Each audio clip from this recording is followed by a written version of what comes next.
States of America, and to the republic for which it stands, one nation, under God, indivisible, with justice for all. You did an awesome job. Thank you so much. Can we give Dominic a round of applause? Can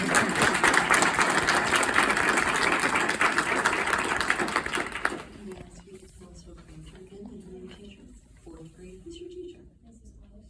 Oh, she's so nice, isn't she? Do you have a favorite thing about school?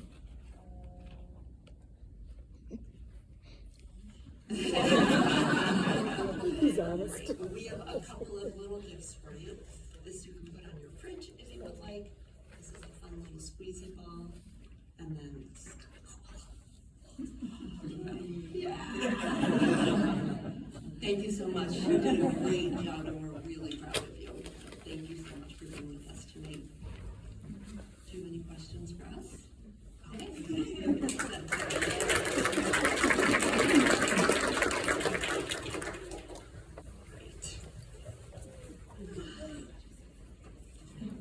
Hi, Jared.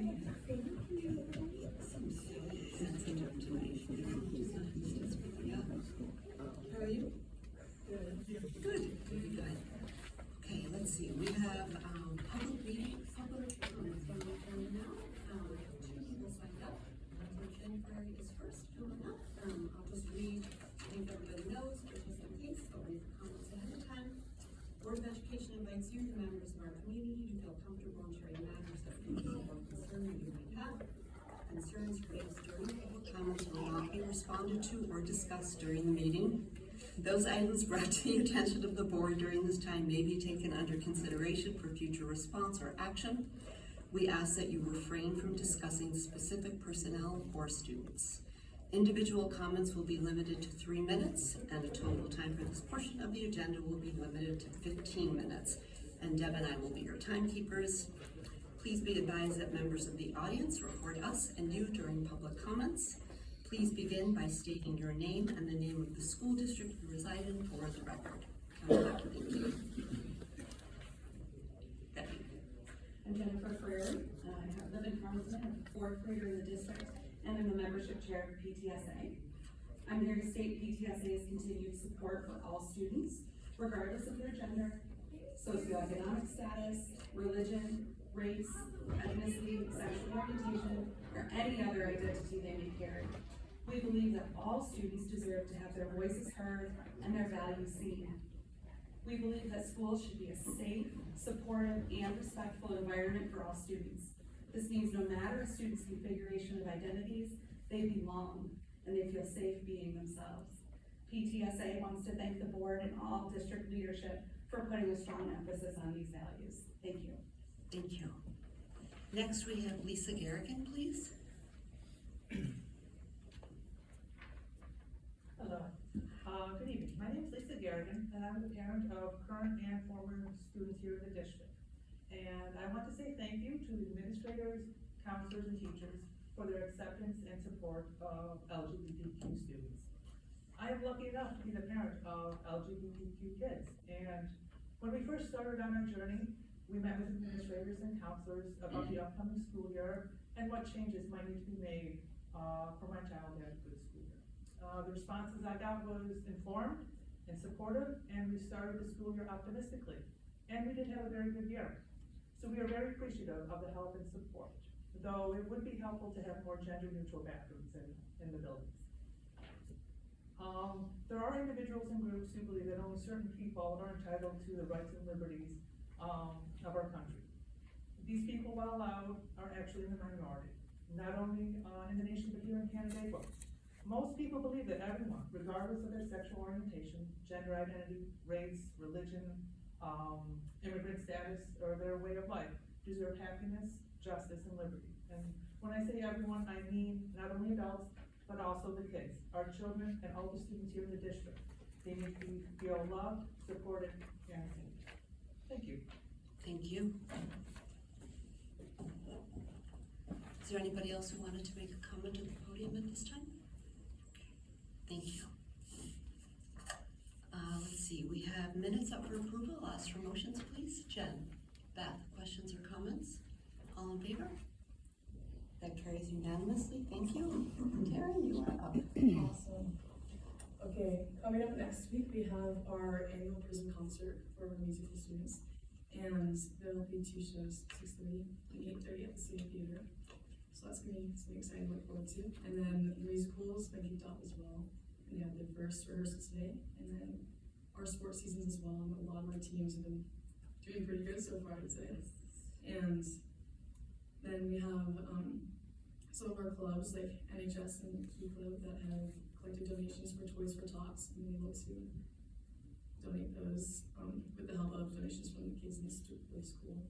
And then our student government also collected household items for the VA to donate those as well. And then our Triumph is hosting their annual food drive, where we have 4 boxes in the atrium with like a teacher for each, and then whoever gets the most donations in their box will have to do a prison transition at the concert. Which will be quite interesting if you guys see it. So Karen, who are the teachers? they are Mrs. Burke, Mr. Ducharme, Mr. Mann, and Mrs. Zanwick. Yeah. Great. And then Great. And then we also have 8 students with artwork on display at Art Space 36 in downtown Canandaigua. And then our varsity masterminds team is 5-0 and JV 4-1. So they're doing pretty well so far. And then we've had our school spirit days this month so far at the high school. I don't know about the rest of the district, but it's been nice to see the school spirit in that. And then of course we'll have our actual spirit week next week before break. And yeah, that's pretty much it. Great, thank you. Can I That's ask Karen, awesome. Karen, Yeah. did you had the opportunity to perform with RPO? I did not. You did not, okay. Yeah. So that was It just one of the a things wonderful that, program. yeah, so that was last week. Our students were able to perform with RPO. Thanks, that was a great update. But Taryn will be in the music. I hope. You are doing musical? Yes, I am. Awesome. Great, can't wait. Thank you so much. I don't have anything. Back over to me. So, my only comment is, I've invited, Joe Shields, one of our attorneys here, to do a presentation for the board. There's been some discussions recently around the, human rights law. And so I thought it'd be important for the board to hear from, an actual attorney and, what the human rights law is and how it applies to gender and gender discrimination, etc. So, Joe, thanks for being with us tonight. I appreciate you coming out. Yeah, Jamie, thank you so much for having me. Good evening, everybody. I did want to just present to you a few slides to explain to the Board of Education your obligations in compliance with New York. This is a New York State law, the human rights law. So just a little background to get started. The New York State Human Rights Law, 1945, New York State became the first state to enact legislation prohibiting discrimination in employment based on race, color, creed, and national origin.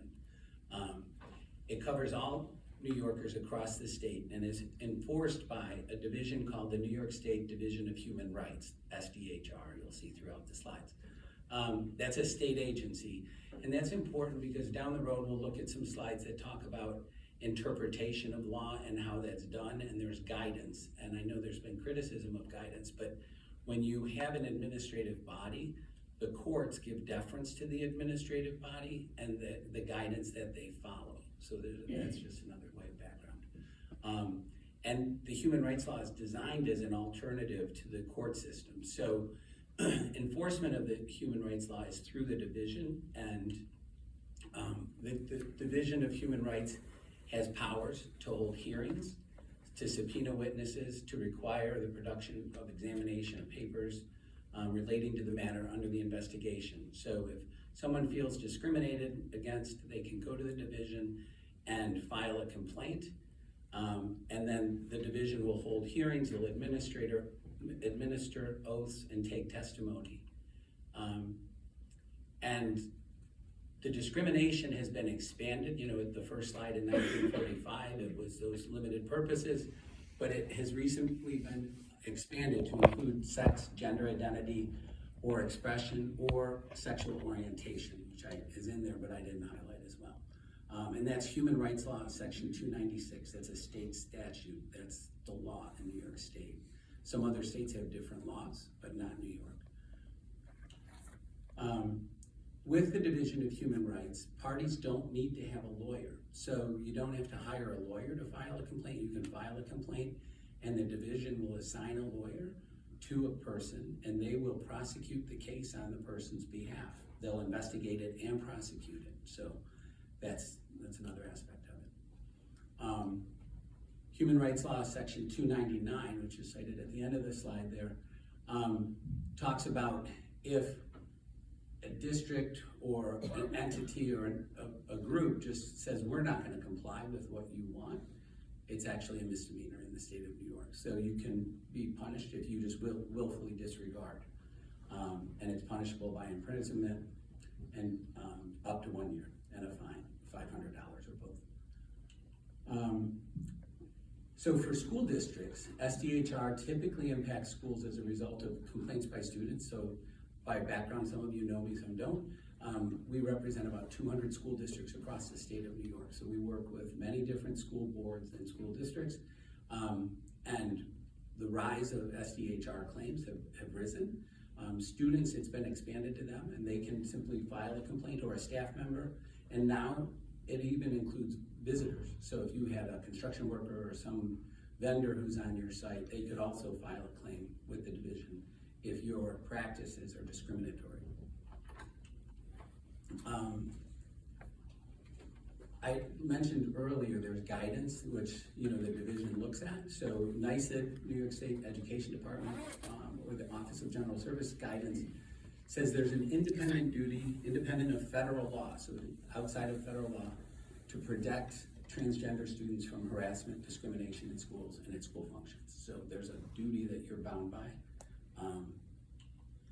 And again, this guidance goes on to say the denial of the use of restrooms or other facilities consistent with a person's gender identity, locker rooms, would be a form of discrimination if you were to not follow the law. Asking a transgender person to use a single occupancy restroom because of someone else's concern would also likewise be considered to be, discrimination. So, oops. Districts, I heard someone mention, earlier, are getting more bathrooms of, single stall bathrooms. And there's a law that came into effect in 2021, which said all those single stall bathrooms should be gender neutral. So anybody can use them. If you're uncomfortable for whatever reason, you can wait your turn and just use those others. And I know with a lot of the capital project work we're doing for many districts, they're installing more and more single stall bathrooms for districts. But this law requires clear signage. All single user restrooms must be designated this way. And staff restrooms must contain the same designations.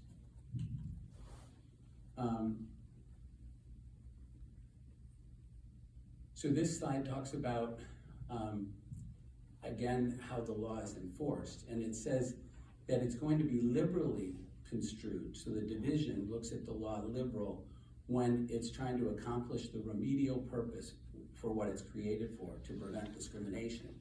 And it'll be very narrowly construed by a court. So this is designed for a judge or someone who's gonna say, well, we're gonna second guess what you did. Well, this is like the rules of statutory construction, and it says if it's looking at the discriminatory purpose, we're going to have it be very liberally, broadly construed.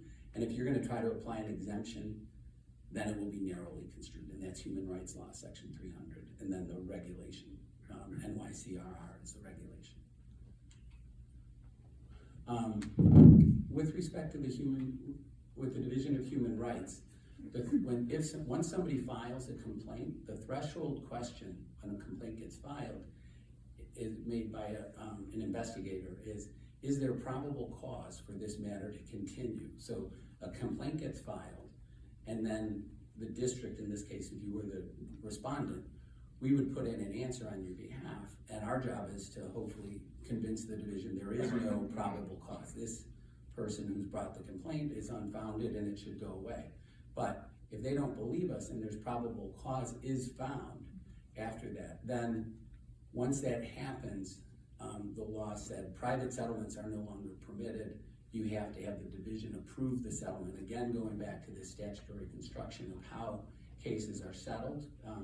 And I think it was in some instances, people didn't have lawyers, so the division's like making sure, like, we're gonna make sure the settlement's fair and balanced, is my understanding of that. So that's what I have for you. Happy to answer any questions if anyone on the board has them.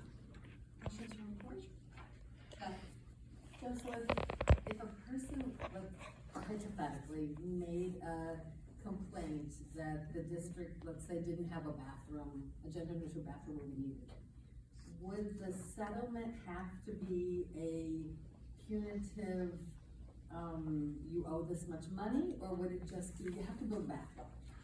So it could be that you could be ordered to pay money. It depends on the facts of every case, right? But you could be ordered to pay money. And also build a bathroom, or just? I think to allow the use of the bathroom, not build a bathroom, like they can't make you build a bathroom, they can make your signage be compliant, and so that your single occupancies, like if you didn't comply with that statute and your bathrooms weren't gender neutral, they could force you to do that, they would force you to do that, they could fine you, they could make you settle and pay some money. So, you know, we have settled cases over the years where a complainant has come in and the division has said, yeah, there's probable cause there. And so then they will get some money and then the case will be resolved. And part of the remediation would be, we're not gonna have that discriminatory practice or make that mistake again, in essence. And can I just add, I don't have every law committed to memory, but I believe that we have to have one gender neutral bathroom in every school building or every complex within our district, in which we do. So, you know, if your question was, do we need gender neutral bathrooms? We are compliant in that. We have one in every complex, but. It was an easy example. Right, okay. It's the only one that came immediately to mind. Thanks. Anything else? And these laws don't apply just to schools. No. They apply to businesses, they apply in the real world. Yeah. We're not talking about a school-only scenario. You can go into a restaurant, for example, or maybe you go to an apartment, you're looking at an apartment, and a comment is made by the representative of that apartment or the owner. That can become an action, Right. a complaint, which the probable cause is found. And really, there actually are people who turn this into a money grab. Yeah. They'll go out and look for these complaints. Yeah. Because they know that they're gonna get cash in their pocket. These are not criminal, it's a civil settlement. Right. So it's money in their pocket that they can convince, you know, the division to find probable cause. That's right, that's a great point, John. My lens is schools, but it is a New York State law, it applies to all businesses, you know, so it is equally enforced. And like I said, anybody who believes they've been discriminated against can go file a complaint with the division. It's not hard, there's an online form, and then that's why they have that threshold to maybe weed out some of the money grabs. If it's not a genuine action of discrimination, then the case will go away. That happens quite often, but then the ones that there's probable cause, you then see how they run the course. Okay. Jen, question? No? So, Okay. Thanks, Joe. Okay, thank Appreciate you. it. Nice Thank to you. hear. Thank you. Thank you so much. So we have warrants up for approval, Julianne and or Megan. Julianne, and second, Megan, questions or comments? All in favor? That carries unanimously, thank you. Capital Outlay Project, I'll ask for motions, please. Jenny and Jan, questions or comments? Mrs. Miller? Yes. Mrs. Personali? Yes. Mr. Palomini? Yes. Dr. Schneider? Yes. Mrs. Tessendor? Yes. Mrs. Thomas? Yes. Mrs. Grimm? Yes, thank you. And a consensus agenda and a supplemental, as for motions, please. Beth, second. Julianne, questions or comments? All in favor? That carries unanimously, thank you. Jen, are you reporting on audit, please? I'll be my best note. So Tom Zuber came to the audit committee last Friday. Most of his report was around extra classroom funds. So think about clubs and other fundraising opportunities for students. They found some inconsistencies with that, and this is very typical. We had actually more money that they found some issues with the audit. We had the money, but they found some issues, but a lot of that has to do with the fact that we have a lot more active folks than we've had in the past. There's also some discussion about long-range planning for our budgets for the district.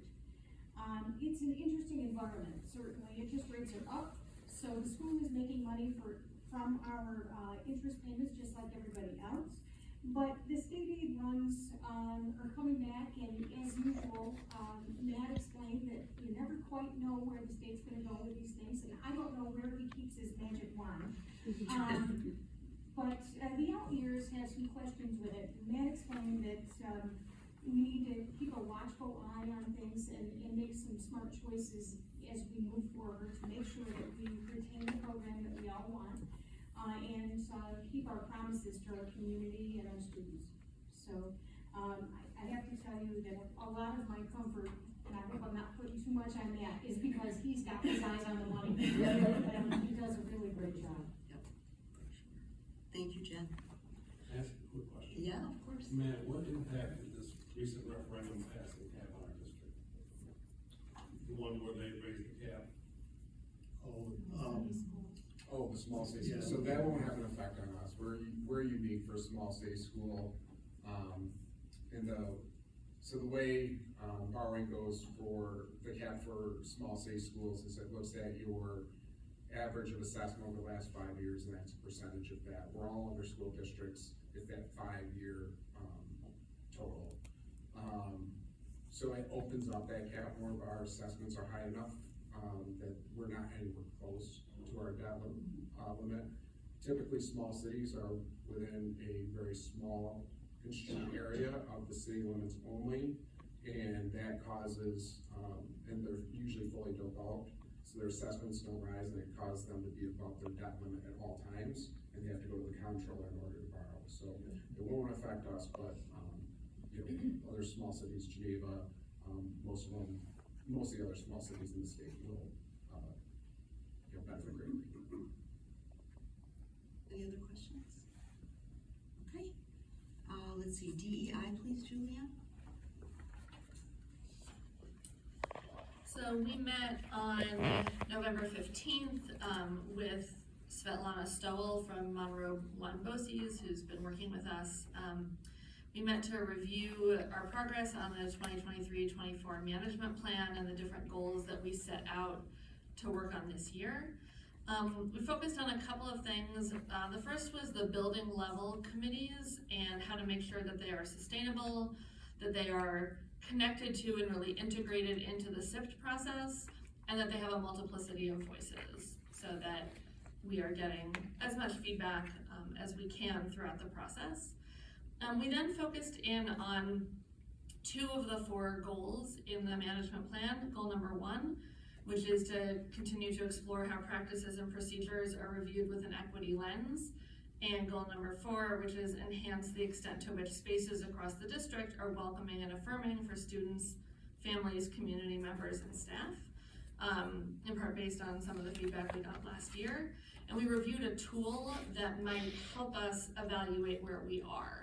So we would be evaluating ourselves by looking at specific questions and sort of but evaluating ourselves in terms of how well we think we are doing at creating a welcoming and affirming environment and reviewing our practices and procedures, and what are the areas where we're doing really well and where is there room to improve, to truly focus in on tangible steps that we can make to make a significant difference for the students and the communities in our building.